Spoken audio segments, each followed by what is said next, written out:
Welcome to another episode of Detroit Table Talk. You are hanging out with the hostess of the mostest, Carmen. Well, it's only me, so you hanging out with me on today. It is a beautiful day in the neighborhood, as Mr. Rogers would say. It's a little rainy out there, a little cold, but in essence, it's still a beautiful day. Today, I want to just talk about a few current events or different things that is happening inside of our neighborhood. Is that one already uploaded? Okay, we're gonna play that.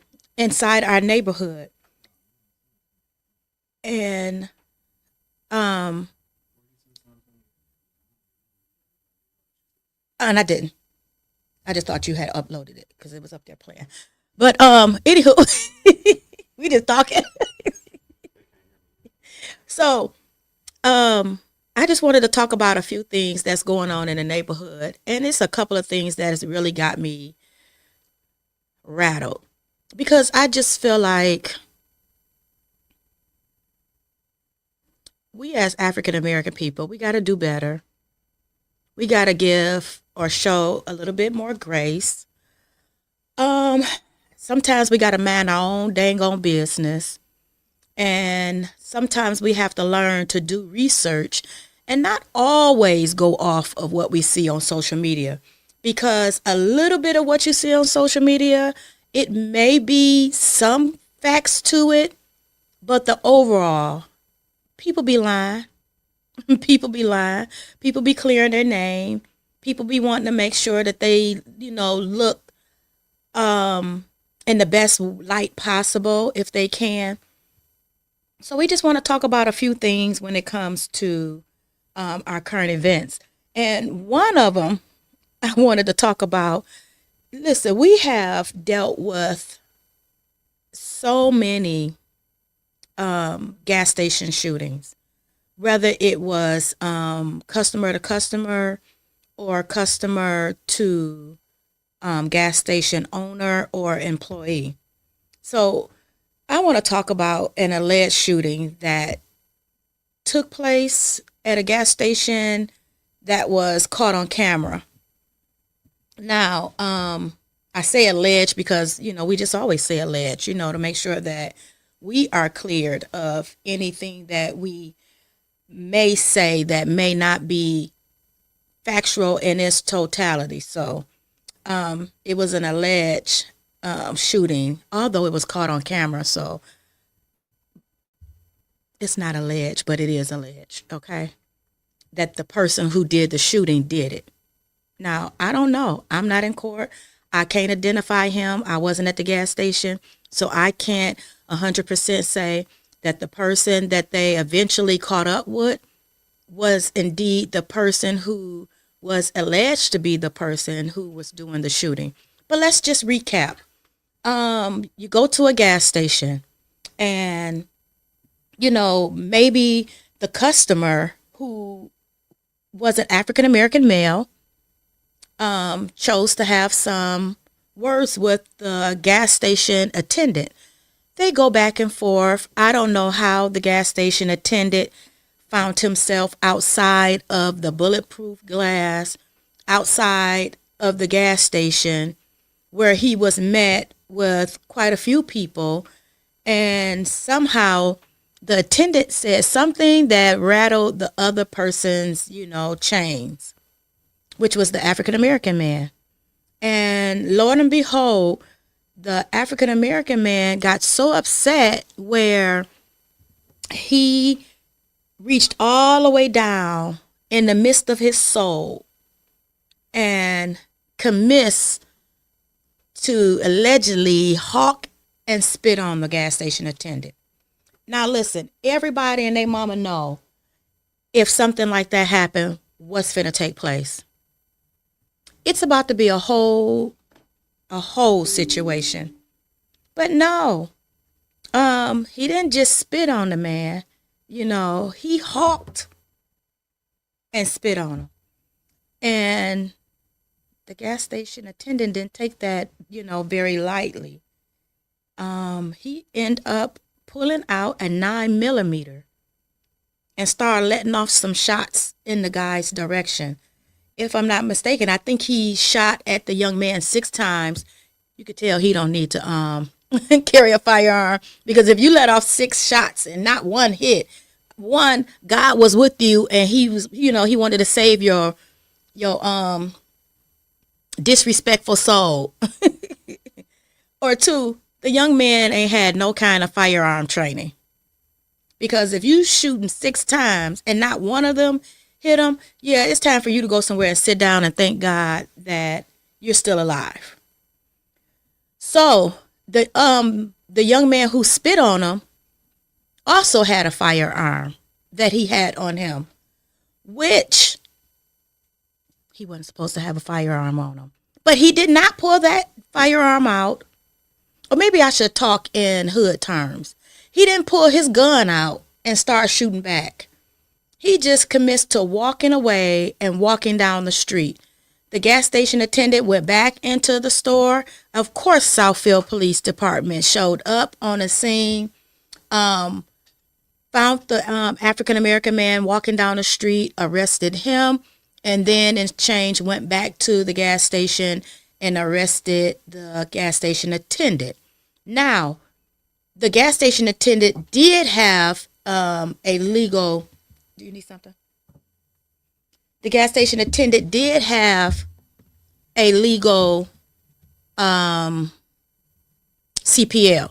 So he was able to carry his, but the gentleman who caused the conflict, who spit on him, did not have a valid CPL. So they both was arrested, went to court, and they both was given which is crazy. They both was given a bond. That's kind of unheard of. Now, they were, okay. They were both given a personal bond. It's crazy. I want y'all to just see this, because this is foolishness to me. Listen to these results. 100 million. Uh-oh. Hold on. I don't think I did that right. Wait a minute. Hold on. Y'all got the wrong one. Trying to do some technology stuff. Y'all, hold on. It's gonna come on. Just give me a second.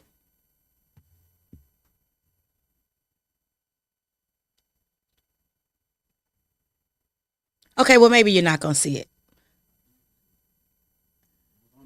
I know, but I don't know how to get to the video. Or maybe this have to play out. So anywho, they both have personal bonds. And the one was charged with having a firearm. I don't know what happened. No, we're not doing that. Okay, well, forget it. Unless I can go back and do it again and show the video.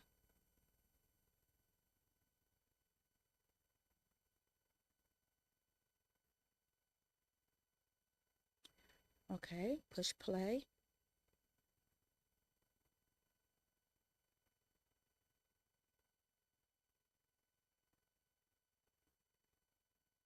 Okay. And then I blow it up from here.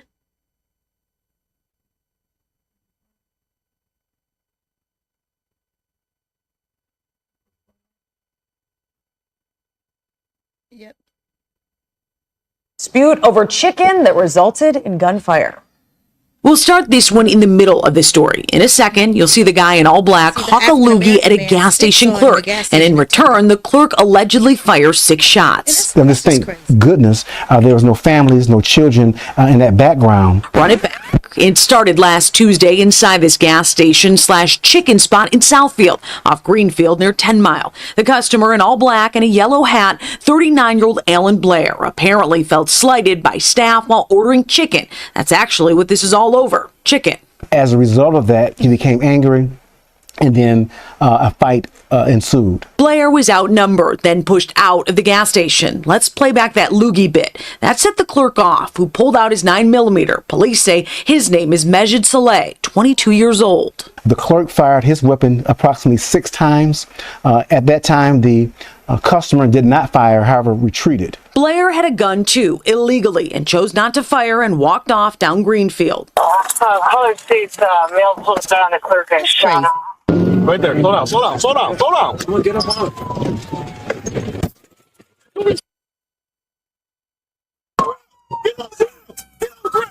Southfield police spot him in minutes. Get on the ground right now, police! Don't move! And then on to the clerk who stayed at the gas station. You gotta hang out with us. Okay? Thank you. And lock your fingers. Anything going on? I'm gonna stay today, or how is that gonna go? You're gonna hang out tonight, yeah. We're going to hold everybody accountable because this is irresponsible behavior. It's true, but both men are out of custody on personal bonds. Interesting choice by the courts given the charges. Blair is charged with gun crimes and Saleh charged with assault with a dangerous weapon. He did have a CPL. There's a but though. You cannot fire these weapons indiscriminately, and you definitely cannot introduce a handgun to an equation unless it's life-threatening. Okay, so we're talking both of those suspects had personal bonds. Now, I don't know if I didn't see the young man Blair pull out a firearm. I know he had one, but I didn't see it. However, to charge him with a gun crime and the attendant who literally fired 6 shots that's just crazy to me. That's crazy. But again, we got to get to the point where we stop disrespecting, each other. Now, I don't know how he felt slighted with the chicken. I don't know. Maybe they gave him the smaller piece, or maybe they didn't give him quite the amount that he asked for. But could that have been handled differently? I feel like absolutely. Absolutely.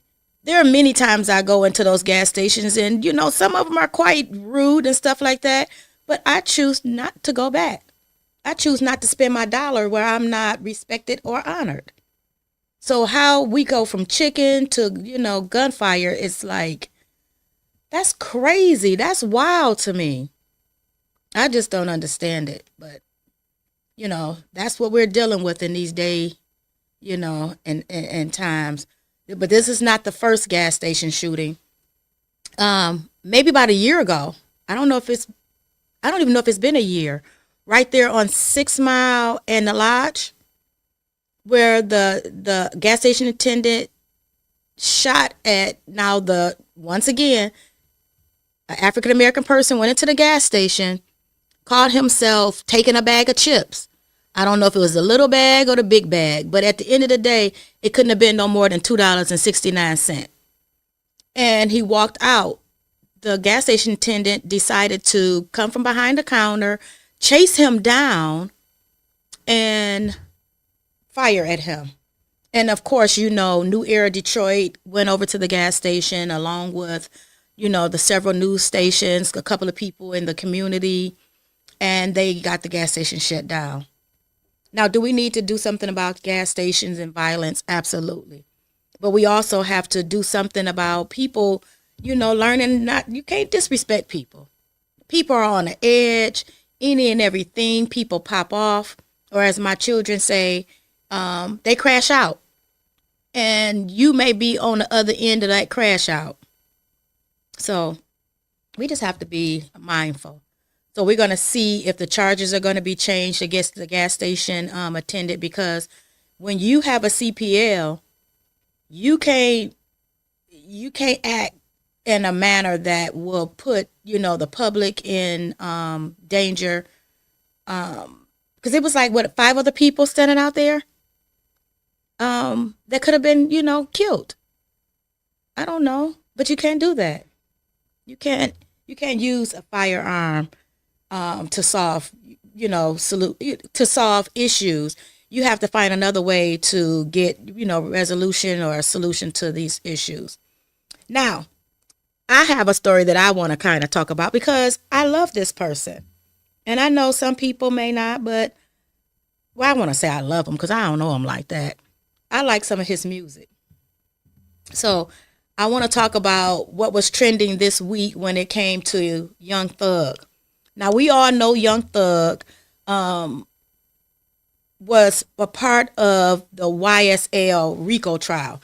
Well, we don't even know if he was really part of YSL. It was alleged that he was a part of YSL. Now, to go over a little timeline with you, I just want to go back with you. They started a jury selection in January of 2023, but I think it really started in 2022. And because they didn't do the opening statements till 2023. That's so crazy to me. So May the 9th, 2022, Young Thug, who we all know as Young Thug, but his real name is Jeffrey Williams, was booked into jail and charged on a criminal gang activity. Y'all better stay from down there in the ATL. ATL ain't playing with y'all African American people. Yeah, they trumping up charges as quick as you can come down here. Okay, January the 4th, on my birthday, I was so heartbroken. Why did they pick that day? But on January the 4th of 2023, they started with the jury selection for the RICO trial against Young Thug and, quite a few of his co-defendants. We all know, what's the young man name that became kind of popular out of that trial? The one that was giving him the business through the whole trial. Do you remember his name, Rico? Talking about Woody. Woody. Listen, that trial was the most hilarious trial that I have ever in my lifetime witnessed, that I have ever sat for them many hours watching, from the start, from the first judge to Woody to the prosecutors. It was hilarious. But on the same time, it was kind of sad because you had people's lives at stake or whatever. So, on my birthday, they started the jury selection. Then on November the 1st, after multiple delays, a jury was selected and seated. Then we go down to November the 27th, the day after my mother's birthday. They began opening statements. Then we're going to go to December the 12th, where Shannon Stillwell is stabbed during a fight in jail, which caused the trial to be delayed again. So then on October the 31st of 2024, of course, we get to the end and Young Thug accepts a plea deal, which was outrageous. But he accepts a plea deal and is sentenced to 40 years, 5 years in prison, 15 years on probation, and a backload of 20 years in prison if probation is violated. In other words, they gave him a crappy plea deal, but he was able to go home. On the 30th, Thug is released from jail after accepting that crazy plea deal. Then, December the 3rd, the remaining two co-defendants were found not guilty. This is my opinion, I think if Young Thug would have held out a little bit longer, because they absolutely had nothing on him, he would have been cleared of all charges as well. Now, let's fly on up down the street to where we are right now, April of 2025. A violation that was put in to the courts to violate Young Thug's probation. I'm sitting there and I'm reading it, I'm looking at it, and it's all over, social media. Breaking news, Fullerton County has put in a violation for Young Thug, and they want to make him, turn himself in immediately and stuff like that. Just crazy, crazy, crazy. Now the accusations was let me see if I can read you some of the accusation. I don't want to go off into that. So Fannie, we all know Fannie Willis.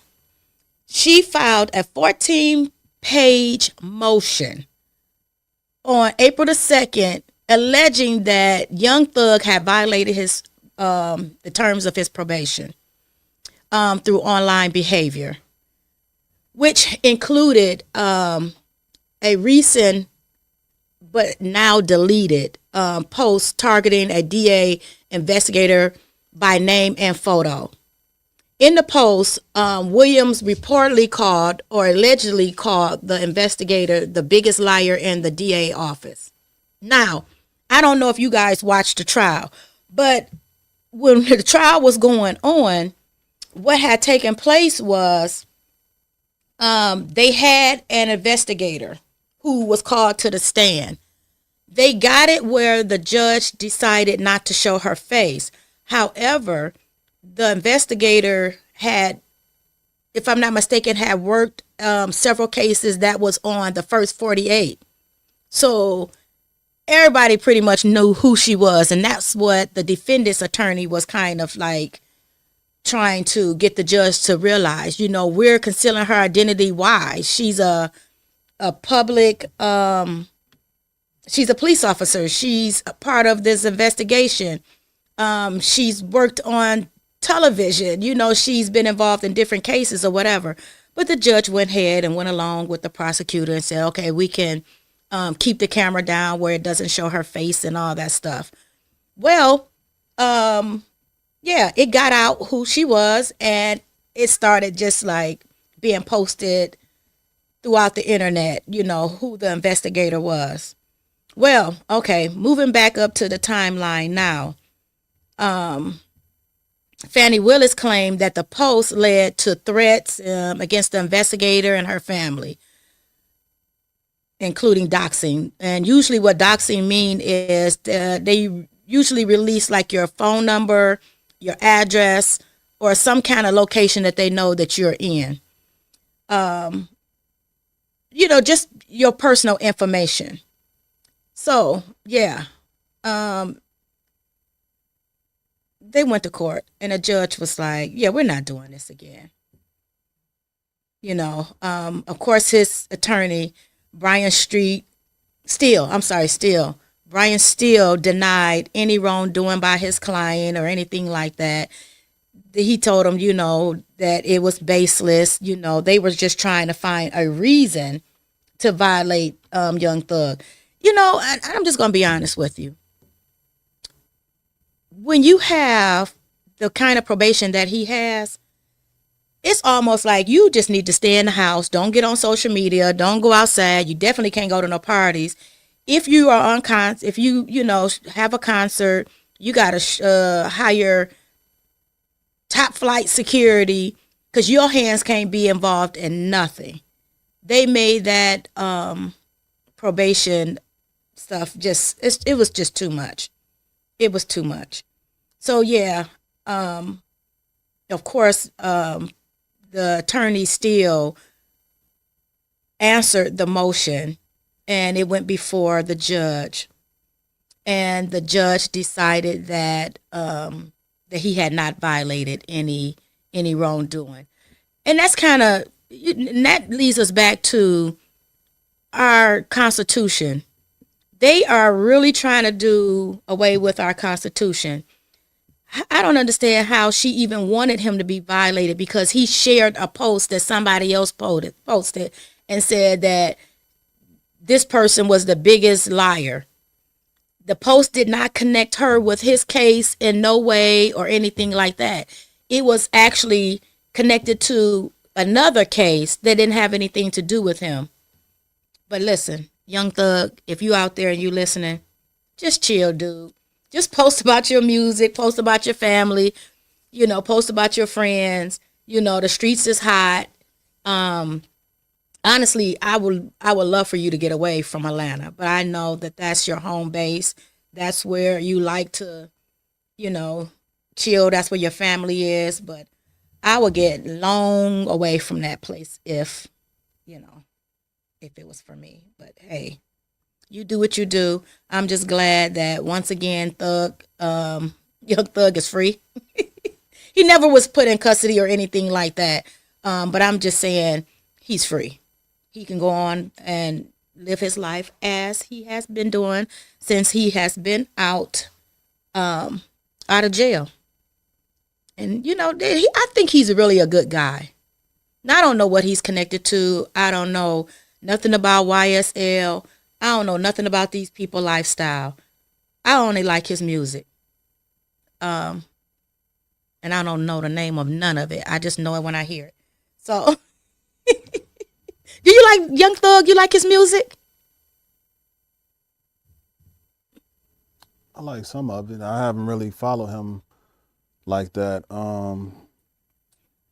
Some of the music, the first song that I heard was that Lifestyle, and that was with I love it. that was with Birdman and them. So I actually liked that song, but the first time I heard it, I actually thought that was Lil Wayne at first, like the way the hook sound. Did you? You know what I did too? Yeah, when I I did started too. seeing him wearing dresses and all that type of stuff, I ain't really follow too much of his music. But there's certain songs I know, but I ain't with all that wearing dresses and all that type of stuff. Now, was it a dress or was it one of those? He done had all kind of dresses and wedding gowns and Young fingernails Thug? painted. Yeah, he done all types of stuff like that. I see But now. I guess that's just his character. Like, just like somebody like Busta Rhymes is like animated, or Missy Elliott or something. You got certain artists could do certain things and then some can't. But I ain't with all that dress stuff. Is it part of his creativity, or does that I not don't matter? know. Like I say, I heard that Lifestyle. I was feeling that song. There's a couple of other songs that I heard. Then when him and Rich Homie Quan made a few songs and stuff together, I listened to some of it. But I've never had a whole. Then times are different now. You hear certain songs, like back in the days, you would get a whole album and listen to it and see what songs you like. Nowadays, it's like some of these albums, it's only might be a few songs that you even hear off the whole album. Okay, unless so you're just a fan Rich of that Gang, person that's like what that. it's called. Rich Gang Lifestyle, featuring Young Thug and Rich Homie Quan. Now, Rich Homie Quan is the one that passed. Yeah. Okay. Y'all like this song. And to be honest with you, the first time I heard it was when they played it in court. And at the same time, all the attorneys started doing this. I said, this boy's going home. That song been out. That's a kind of old song. That's like the first song I ever heard him on. Is it? Pretty sure people in Atlanta heard of him before then, but that's the first song I heard him on. But that had to be over probably at least about maybe 10 years ago or something like that. I'm not sure. It's older though. Can I play like two seconds of it? Possibly, but I might need to hook that up for them to hear it. Can they hear it through my mic? They probably can hear it a little bit. You play it. I love this song. Uh-oh. Wait a minute, y'all. Let me play this commercial out. 'Cause I don't really like rap, but I really like this song. I'm just gonna be honest with y'all.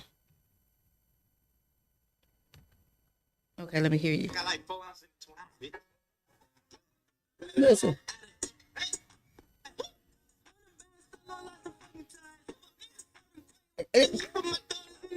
Yeah, this is music.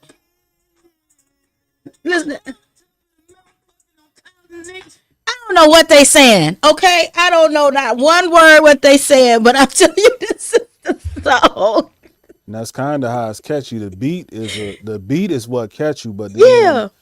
the stuff he's saying, you don't know what he's saying, but it's just kind of catchy because it's going with the beat. So it sounds so crazy that it make you kind of listen to it. I'm like, what?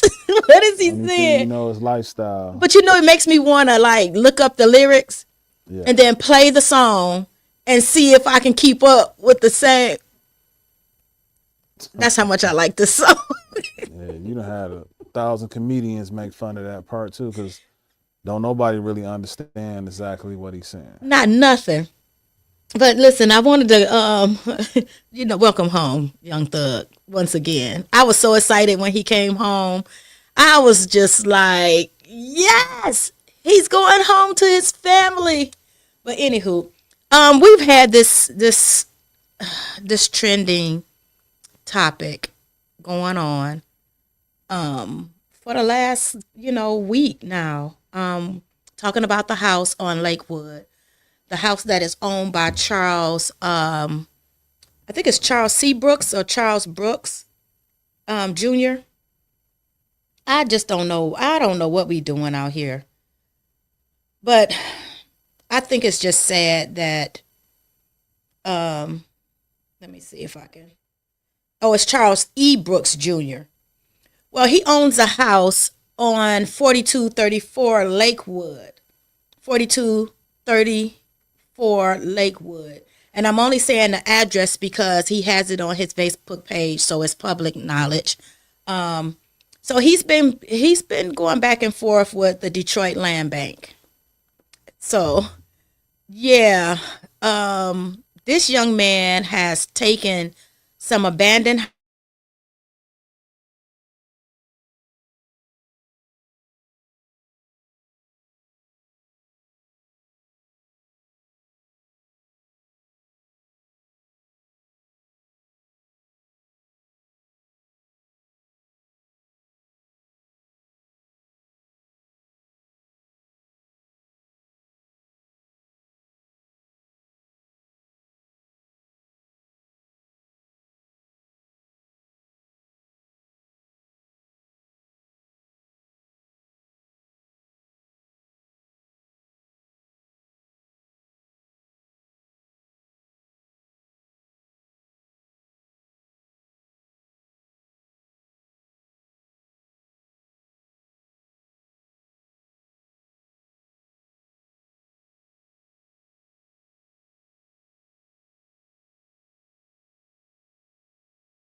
that is connected to the castle is pretty much not his property anymore. That if, how can I put this? Okay, it says, take further notice, individuals or entities interested in purchasing, encumbering, or converting this property should contact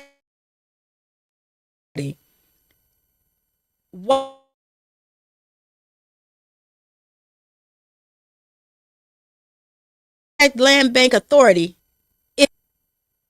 This was on March the 21st of 2025. And this came from the principal attorney of the Detroit Land Bank Authority, attorneys for the plaintiffs.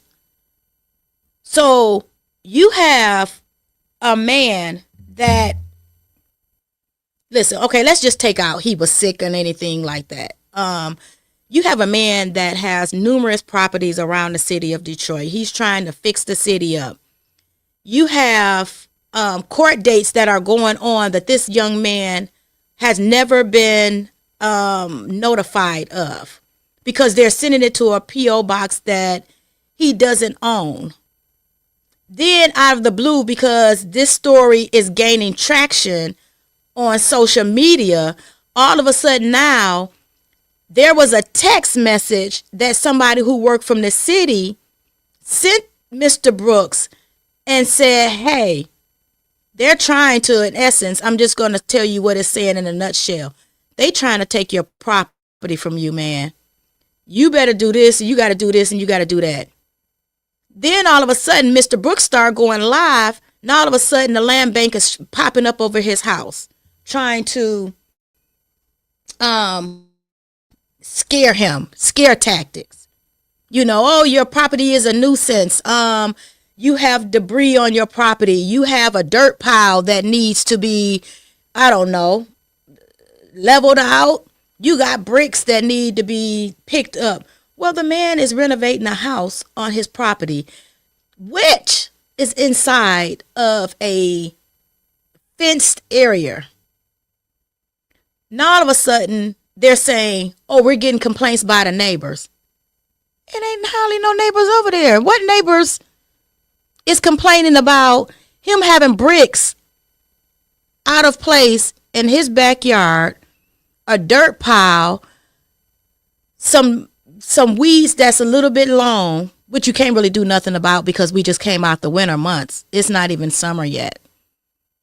Meanwhile, catty corner to this beautiful castle, you have an abandoned school where the weeds is taller than the school. The windows are busted out, but you want to harass this man for blight. Meanwhile, you own a building that's unsafe for children in that neighborhood, that's unsafe, you know, for squatters, drug addicts, but you're going after this man. So of course you have people that are on social media who are influencers now running with the story. And of course the people are now siding. They're taking sides.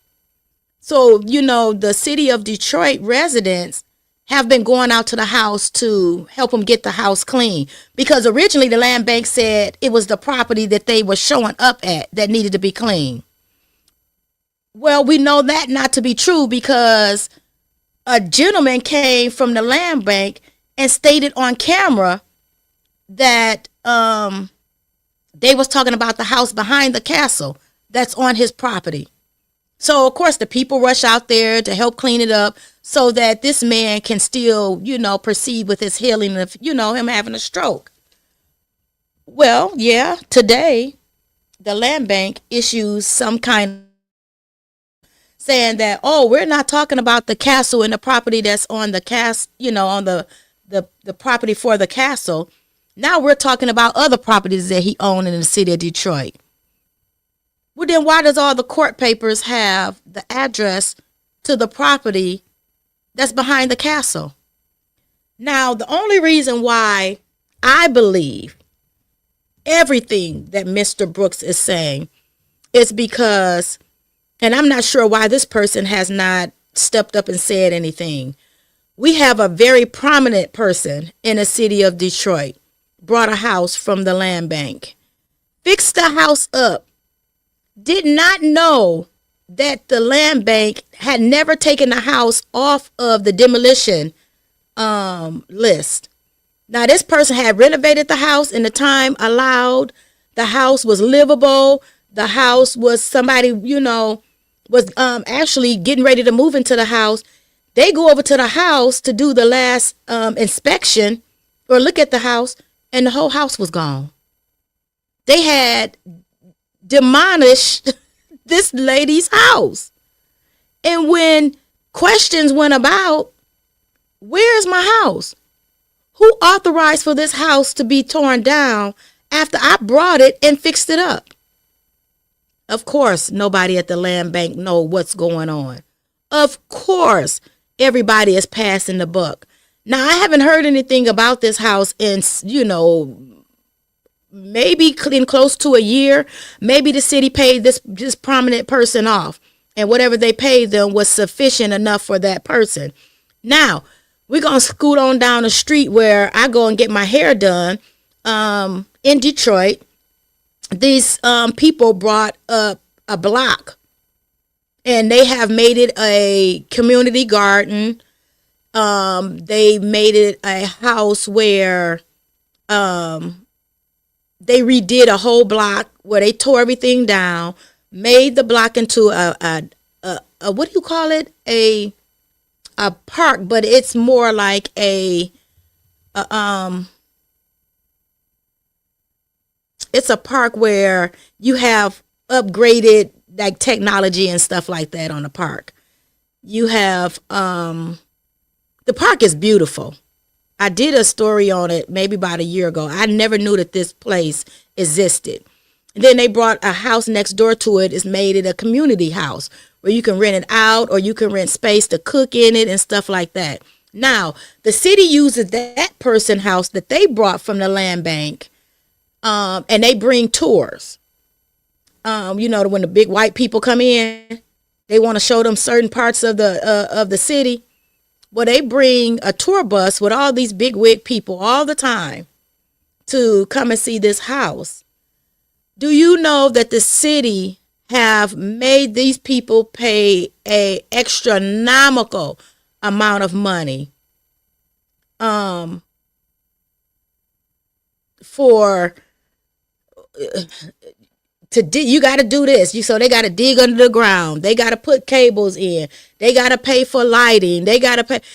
It is ridiculous. So when you say the land bank, people get on social media and say the land bank, you just got to do what they tell you to do. They dirty down there. They are dirty down at the land bank. Duggan is dirty. And I don't care who don't like it. I don't care, what you may say. I know he has a lot of minions, people that he has hired, people who he has hired to search the internet and social media and counter what people are saying negative towards him and or the city. It moves me not. I care if not. It is what it is. They have had people in control of the land bank who have done the city of Detroit residents like dirt. They have done these people so bad. And I hate what they're doing to Mr. Brooks because he's really trying to make a difference in the city of Detroit. And we need residents like that. And for them to put pressure on this man and harass this man and then flip-flop, when it's not going good for them, flip-flop, oh, we're talking about the castle. Then it wasn't the castle. Then it was the house behind the castle. Now, all of a sudden, it's not the house behind the castle, but it's the other properties that he's had, which also has never been given blight tickets. So somebody is not telling the truth. Somebody is lying. And I feel like, as the city of Detroit, they have been playing in our face forever. They've been playing in our face forever. Nobody has said anything. And I don't know if you remember hearing this, Rico. All the people who lost their house and their house was sold off, because they inflated the taxes on the houses, and people couldn't pay the taxes, and they end up losing their house. They made grandma and them move out. They sold their houses and stuff like that, and then come to find out that the tax was wrong on the house, and all the people lost their houses. And of course, you know, some city officials went on to say, how are we going to compensate these people? These are people who had these houses for 30, 40, 50, 60 years, houses that's been passed to generation to generation. And you put these people out. You put grandma and them out. And we ain't heard nothing else about that. We heard that they was going to rectify the situation. I've never heard the story, or neither have none of the news carry the story of how they have compensated these people. So it's not like it's the first time that the city of Detroit have done people dirty. The business part of the city is just not up to par. Yeah. When you go down there to find out about taxes, to pay bills, they never have one answer for you. You can go in this department, they give you an amount. You go into another department, they give you an amount. You go into another department, it's another amount. None of their systems are connected unless they've done it within the last year. So you don't know a lot of times how much tax you owe. You don't know how much your bills are, because it fluctuates depending on who you talk to. Or possibly, allegedly, from me, depending on what type of money the city need. So I just say, I really want to say thank you to the people who went out to Mr. Brooks' house and assisted him in cleaning up. But I really feel like something has to be done with what the land bank is doing to the people. Especially to this gentleman. He's been working tirelessly to buy up these how do you say the word? Decapitated. How you say it? These bad houses. These houses that look horrible. They've been buying up these houses, trying to fix them up so that the area can be, nice and stuff like that. And for people and for the city to harass them. And then you got people who don't know nothing, who think they know everything, to, to further push their lies. It's just crazy to me. It's crazy. And, I don't know if it was today or tomorrow. Tomorrow they're supposed to have another day of cleanup around his house. And then you have people that look like us. This man is us. Only us. We're supposed to be down for us. Y'all would jump on the white man boat and let your people sink every time. That bothers me. Rico, that bothers me. Because we would think the worst of our people and think the best of them before we even do research. We will kill off our people to satisfy them at the drop of a dime. Like we won't give a black person the benefit of the doubt. But maybe what he's saying is true. Let's research. Let's take the emotion out. Let's calm down. Let's hear what he's trying to say. You know how older people get. Sometimes they're trying to tell you what's going on, and they could be so hurt, and sometimes they words stumble. So you got to really pay attention to them to really understand what they're trying to convey, past their emotions. We don't give the older people the benefit of the doubt. All of a sudden, you lying. You got to get up.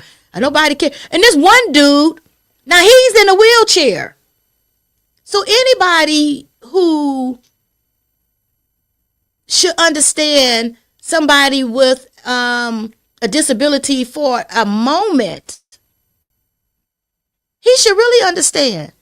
Now you in a wheelchair and you talking about some F him in his stroke. I was done. I was completely done. I was completely done. How? I don't think I heard about that. You said he said F him in the stroke. He said F him and his stroke. You got to stop making excuses. You been in a wheelchair. You would think you would have some kind of compassion for the next person that, whether it was temporary or not, has some sort of disability. When you have a stroke, that's not easy. Sometimes you have to learn how to talk again. You have to learn how to stand up. You have to learn how to walk. You have to learn how to eat. Sometimes your words is slur. You know, sometimes you think you're talking fast, but the words are coming out slow. And this dude had the audacity to say, F him having a stroke. I almost passed out. Because that tells me the heart of the people. We don't have compassion one for another anymore. I don't know where we got this heart hysteria, or our heart has gotten so cold that we are no longer our brother's keeper. We no longer have each other's back. Whatever the white man tell us is right. And every time the black man open up his mouth, it's wrong. I think that might just be certain people, though. I understand what you're saying, but and maybe because I don't really associate with as many people as I used to, but a lot of people who I associated with and grew up around, we most definitely didn't follow what the white man say. A lot of us didn't follow what black folks say neither, but it depends on what they was talking about. But I know most of the people I grew up around, you had some people who might have feared white folks and was doing stuff to black people, but they was afraid to go across 8 Mile and all that type of stuff when I was younger. But in these day and times, I think people just totally just disrespectful, period. Some of them get around white folks and whoever, wherever they go, and they just act ignorant. Yeah. You know what I'm saying? So I believe it depends on the people. I just know the generation that we came up in, you did have a lot of people who probably still was a little bit afraid of white folks and stuff like that. But I don't necessarily know if it's like that now. We come too far for that. You know, so I don't know. It's hard to say. I do see some things like that when it comes to far as shopping and stuff. So it still is a mental aspect of it for sure. Like instead of spending money with somebody who, you know what I'm saying, with a black person or even somebody you know, a lot of people, you can have a product that's just as good or better than these products that's out here, and they just still go To the white man. A lot of it is. I mean, is people can bigger spend than their money that, where though. they want, but you would think an allegiance to your own people. A lot of it is because they just want to, like, somebody can create something and it might not even be like I done bought shoes before that might have cost like $500-$600 shoes or something, like some Gucci's or something like that. And they be real. You get them from the place and they really ain't all that comfortable, a lot of them. You might have some, but a lot of that stuff is overrated. You know what I'm saying? It's just the name that's attached to it. Yeah.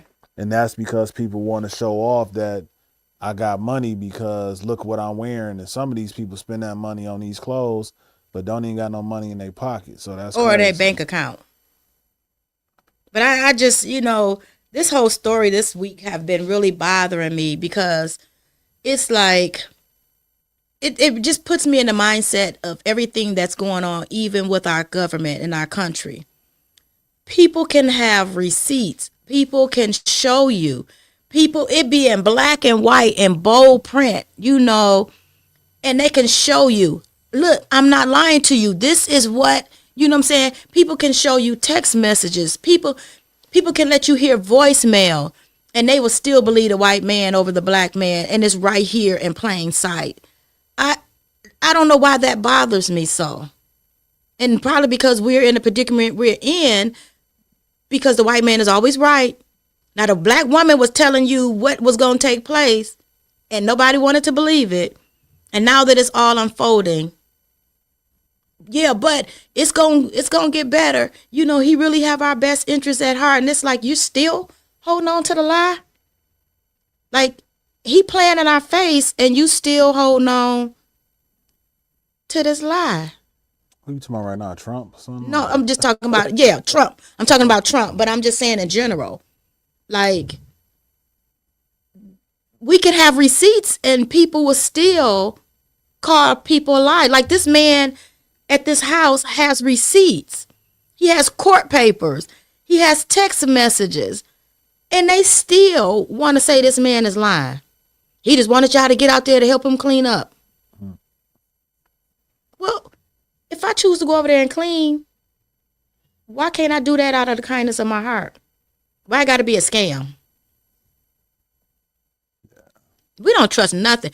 It's something that's wrong with us. And I'm not saying it's an individual thing. It's something that's going on inside of us that we have totally disconnected from each other, where we don't trust each other. We don't believe each other. We don't support each other. You know, we do our own people so bad. I agree with that. I believe a lot of people do, but I think the day and age we in now, it's not necessarily just like believing the white man over the black person. I believe it depends on what it is, though. Mm-hmm. But a lot of times now we dealing with media, so they just believe anybody who try to tear you down. Yeah. Like even the stuff like with the 50 Cent and the Big Meech thing Mm-hmm. or whatever. Mm-hmm. All the paperwork and stuff I haven't seen anything yet that said that man told anything. You know what But I'm saying? social media make you feel But like, oh, he because lying. 50 Cent said it or whatever, they're just gonna go with that. You know what I'm saying? 50 Cent now. You know I love 50 Cent now. Yeah, but at the same time, we all know too, though, he says things on purpose Yep. to get under people's skin Yep. and tear them down and to make people think. So he could just be saying it and throwing it out there. Part That's of that true. is the art of war. That's Because true. you already know that's one of the things. Somebody call you a black man if you straight, and they call you gay. Or if you a stand-up type of person and then they call you a rat or a snitch. Those are things that get under our skin from the era and the places that we come from. You know what I'm saying? So sometimes people will try to assassinate your character, That's true. and they do it even in our own neighborhoods. They do it all the time. Would do stuff to try to assassinate your character, to get under your skin, or catch you when you're down. Like he on parole, he can't even really respond too Probably much. like you of want to. it, you know what Yeah. I'm saying? Yeah. Think he still was in the halfway house, or He like is. some people might be in prison. So it's certain things you out here, you wasn't saying nothing in their face, but then they in prison, then you talk about a person. I've seen that happen too. Or you have people know that you done a lot of time in jail, you home, you on parole, and they I think wanna, didn't 50 Cent buy the halfway house here? I don't know, I heard that. But that's another thing like That's that. his daddy. Like, a lot of this just is social media. This is the stuff they say on social media. So Yeah. that's really the point I was making, because I don't know none of all of their Right. business. Right. But I'm just saying as a whole, somebody can put anything out on the internet. I've seen people say that That's so true. this such and such person is deceased. Mm-hmm. And then these people still be living. Right. But people just throw anything out there on social media. You got like people like Whack 100s and all that type of people. Whatever they say on there, you gonna have somebody pick that up and Yeah. run with it, and it don't even be true a lot of times. That's so true. I just think that we have to I don't know what my son be calling me knowing I'm on air. I just think that when you come to somebody who is our senior, and I think Mr. Brooks is our senior. He's one of our our elders. I think that he's had a heart attack and now he's going through, his blood pressure's through the roof. He got online this morning and showed the numbers. Yeah. Like 169 over 100 and something. They trying to kill this man off. All this man want to do is build a legacy to leave for his family. Then you got people online stating, well, where's his family? Why his family not out there helping him clean? We don't know if his family was out there or not. Yeah.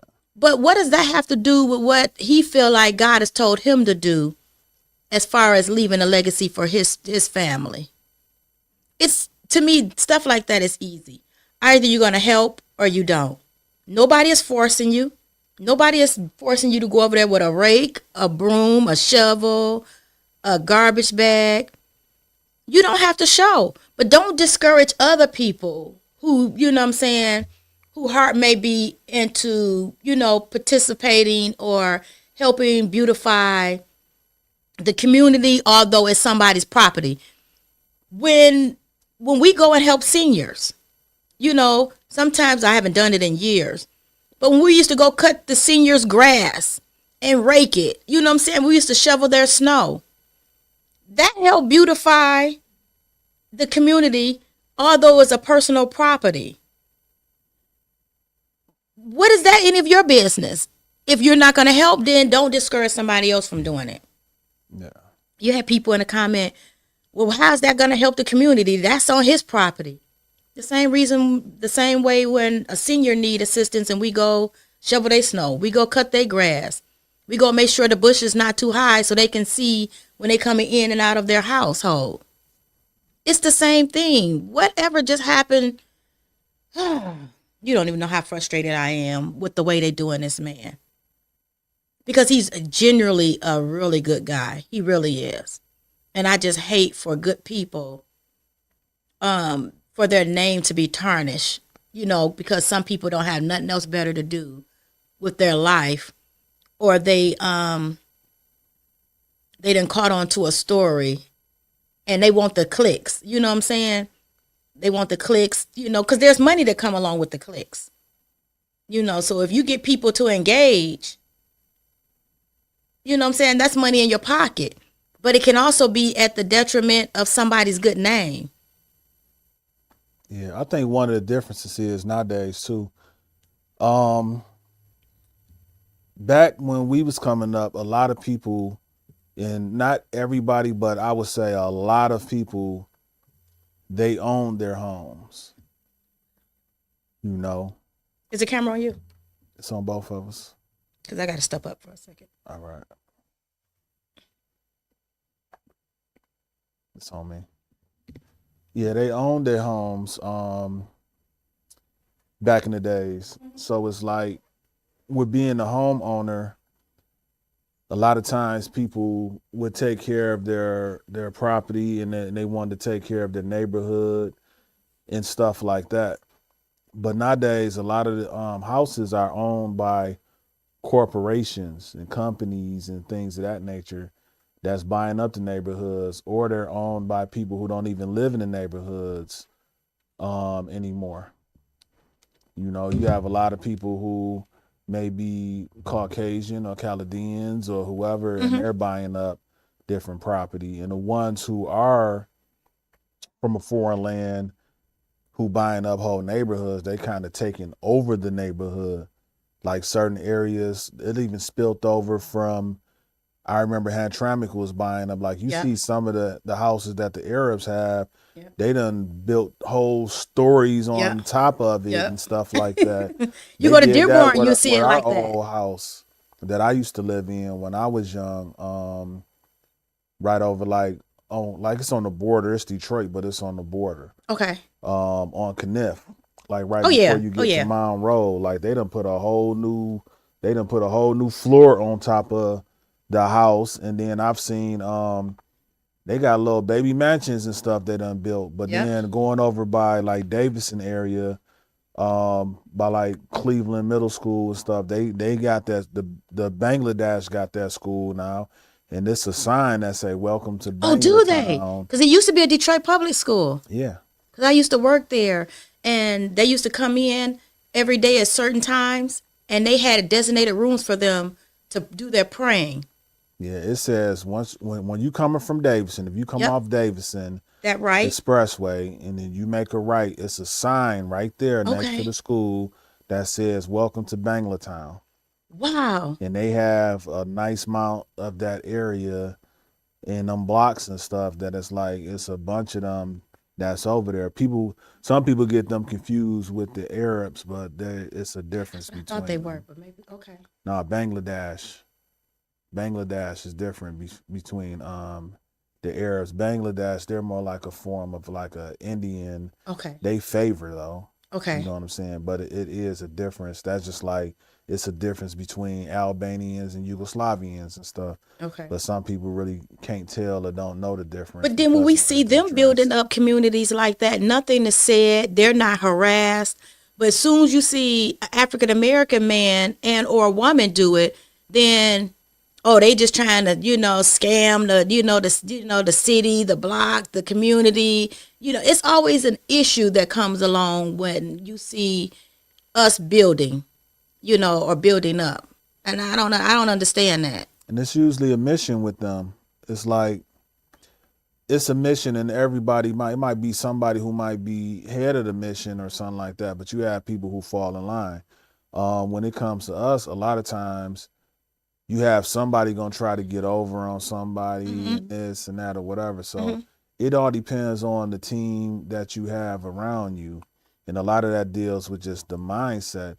A lot of them came over here with the mindset of we're gonna come over here to take advantage of the things that's over here, and we're gonna gain and we're gonna send money back or whatever. Even some black people, you have some people from like Senegal and other areas like that who own all types of business and corporations and stuff. And before then you had Nigerians and stuff that was coming over here, and they was getting stuff like in different areas, especially like in New York and stuff like that.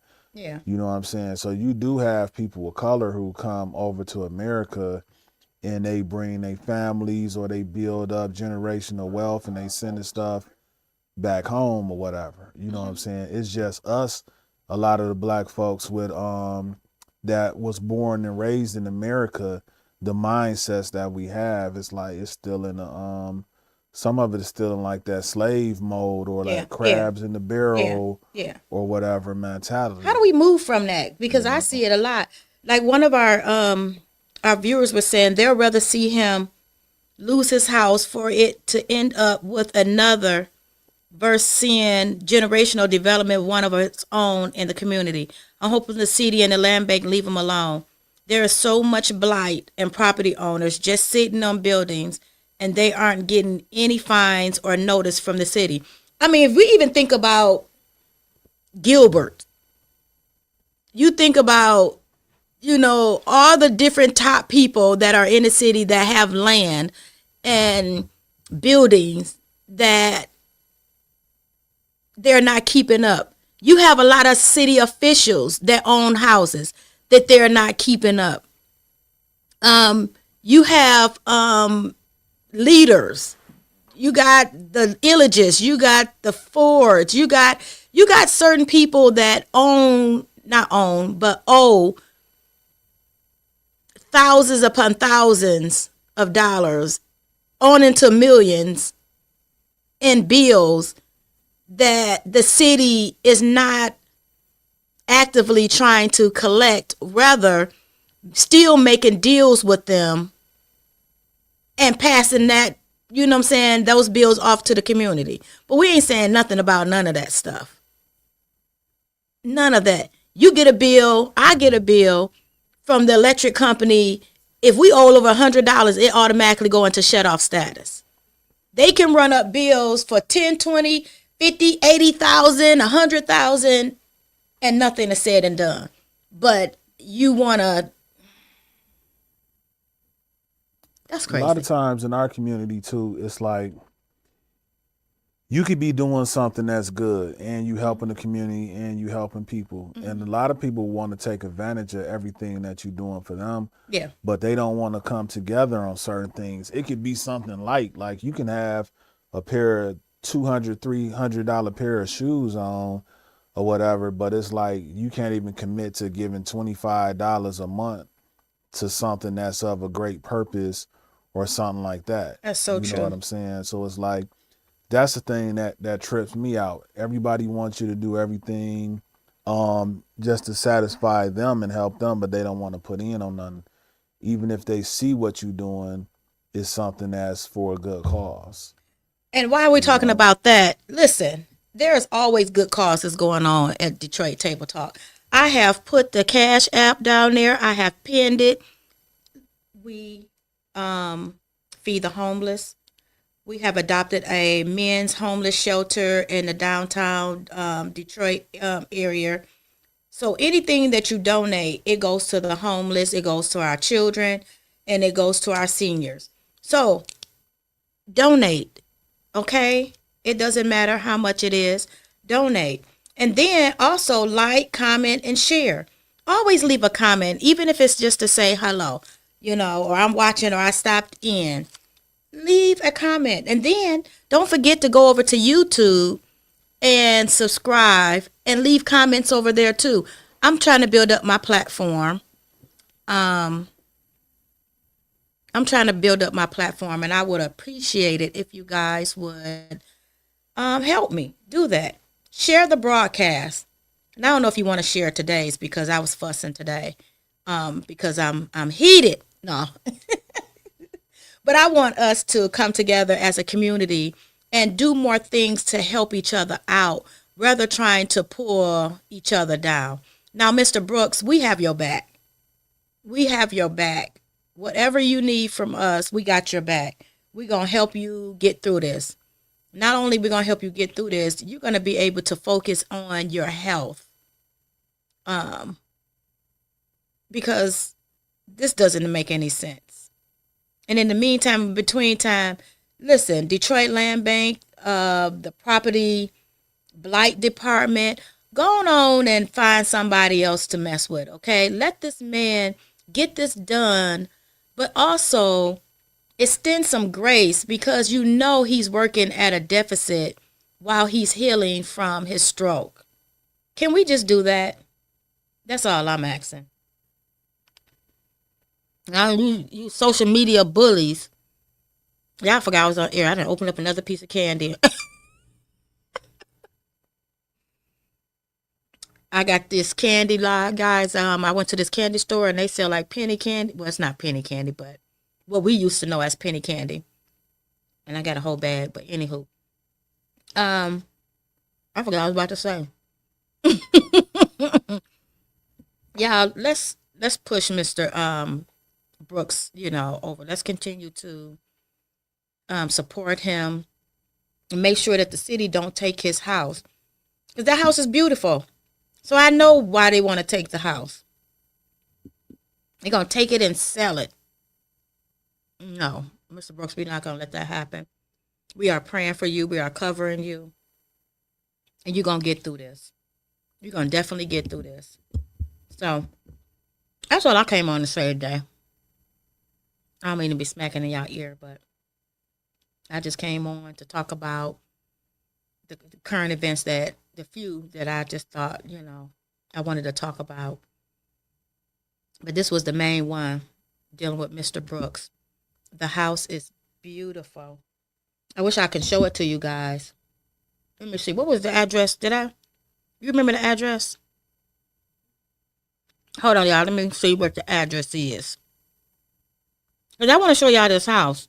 Because this house is beautiful. This house is beautiful. I think it was 40. Was it 42? 34? Lakewood.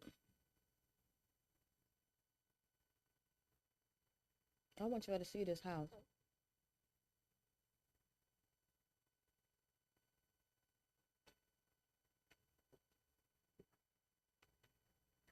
Can I show this?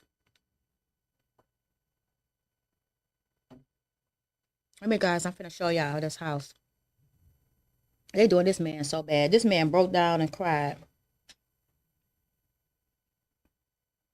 Ooh. Go back.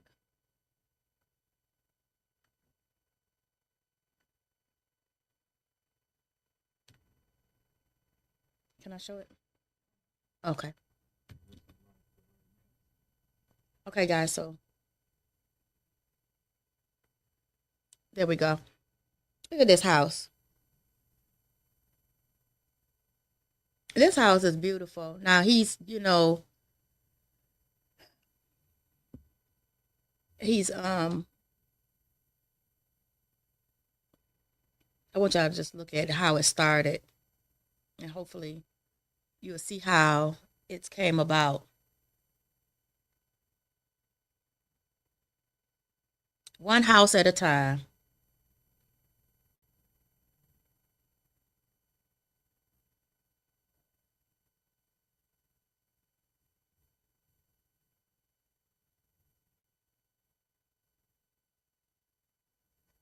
But I want to show y'all another picture of how, because it's so much better than what this is on the screen. Let me see if I can bring up the one that's recent.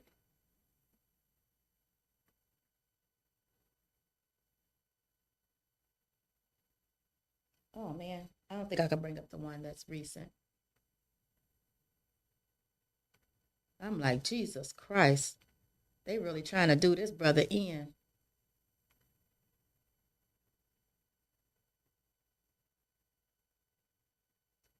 I think this is more recently. Yep, this is more recently, guys. Look at this house.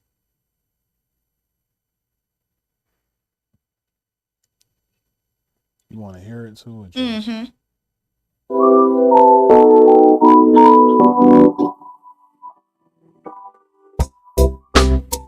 Gracious and eternal God, thank you for the moment. We thank you for the hour.